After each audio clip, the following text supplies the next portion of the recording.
KSRTC ഇനി കർണാടകയ്ക്കും സ്വന്തം. KSRTC എന്ന ചുരുക്കെഴുത്ത് കർണാടക റോഡ് ട്രാൻസ്പോർട്ട് കോർപ്പറേഷനും ഉപയോഗിക്കാമെന്ന് മദ്രാസ് ഹൈക്കോടതി. കേരളവും കർണാടകയും യഥാക്രമം 1965 മുതലും 1973 മുതലും തങ്ങളുടെ പൊതുഗതാഗത സംവിധാനത്തിന് ഉപയോഗിച്ചു വരുന്ന ചുരുക്കെഴുത്താണ് KSRTC എന്നത്. എന്നാൽ KSRTC എന്ന പേര് ഉപയോഗിക്കാൻ കേരളത്തിന് മാത്രമാണ് അവകാശമെന്ന കേരളത്തിന്റെ വാദമാണ് മദ്രാസ് ഹൈക്കോടതി തള്ളിയത്. കർണാടകയുടെ നടപടിക്കെതിരെ കേരളം കോടതിയിൽ സമർപ്പിച്ച കേസിനാണ് ഇപ്പോൾ തീർപ്പുണ്ടായിരിക്കുന്നത്.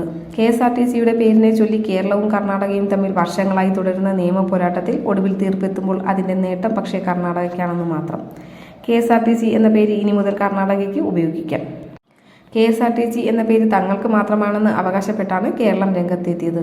ട്രേഡ് മാർക്ക് രജിസ്ട്രി തങ്ങൾക്ക് മാത്രമാണ് KSRTC എന്ന് ഉപയോഗിക്കാൻ അനുമതി നൽകിയിരിക്കുന്നതെന്നും മറ്റാർക്കും ആ പേര് ഉപയോഗിക്കാൻ സാധിക്കില്ലെന്നും കേരളം കോടതിയിൽ അവകാശവാദം ഉന്നയിക്കുകയായിരുന്നു. കേരളം രൂപീകരിക്കുന്നതിന് മുൻപ് തിരുവിതാംകൂർ രാജകുടുംബമാണ് പൊതുഗതാഗത സംവിധാനം ആരംഭിച്ചത്. സംസ്ഥാന രൂപീകരണത്തിനു ശേഷം പൊതുഗതാഗത സംവിധാനം തുടർന്നു വരികയും 1965 KSRTC ബോർഡ് രൂപീകരിച്ച് കേരളം ഗതാഗതത്തിന്റെ ഭാഗമാകുകയും ചെയ്തു.